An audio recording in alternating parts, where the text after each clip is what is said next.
చంద్రబాబు గారు గబక్కన ఎవరినన్నా పొడుస్తున్నా, లేకపోతే జగన్మోహన్ రెడ్డి గబక్కన ఎవరినన్నా పొడుస్తున్నా, చంద్రబాబు పొడిచింది ఆయన కాదు, అది ఆర్టిఫిషియల్ ఇంటెలిజెన్స్ అని తెలుగుదేశం అనుకూల పత్రికలు, అలాగే జగన్ చేసింది దేశ సేవ అని చెప్పేసి వైసీపీ పత్రికలు ఇట్లాంటివి రాసుకొచ్చి మనల్ని సైకలాజికల్గా అలా ప్రిపేర్ చేయడానికే చూస్తాయి. ఒరిజినల్ వీడియో దొరికినా సరే ఇవాళ రోజులు అట్టా తగలడ్డాయి మనకి. ఆంధ్రప్రదేశ్ ఏదో 2 తెలుగు రాష్ట్రాల వాళ్ళకి మీడియా మ్యానిపులేటెడ్ న్యూసే నిజమైన న్యూస్గా పదే ఒక అబద్ధాన్ని నిజమని చెప్పి నమ్మించడం అనేటువంటి ప్రయత్నమే చేస్తున్నారు.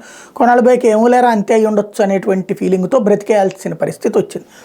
ఇప్పుడు ఇది ఎందుకు అనాల్సి వస్తుందంటే, పొత్తు గురించి 5 ఏళ్ల నుంచి ఎవరు అర్రులు చాచారో మొత్తం చూస్తున్నారు. కనీసం ఒక అపాయింట్మెంట్ కోసం ఎంత తిప్పలు పడ్డారు బాబు గారు అన్నది తెలుసు. 4 ఎంపీలని గిఫ్ట్గా ఇచ్చారు, రాజ్యసభ సభ్యుల్ని. అయినా బీజేపీ మనసు కరగలేదు. ఆ పైన పురంధేశ్వరిని అడ్డుపెట్టుకుని ఓసారి వెళ్ళొచ్చారు, కాయిన్ ఆవిష్కరణ అన్నటువంటిది. మరొకసారి అమిత్ షాని ఎలాగైలా పట్టుకుని వెళ్ళి కలిసి వచ్చారు.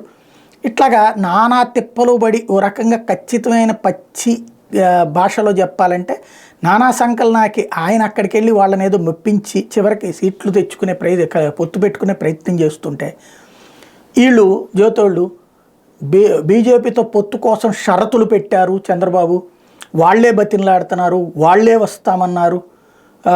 అంటే చివరికి ఎట్లాగంటే వీళ్ళ వార్తల ఎలివేషన్ చూస్తుంటే తెలుగుదేశం వెళ్ళి ఎన్డీఏలో చేరుతున్నట్లేదు, తెలుగుదేశంలోకి ఎన్డీఏ చేరుతున్నట్టుంది.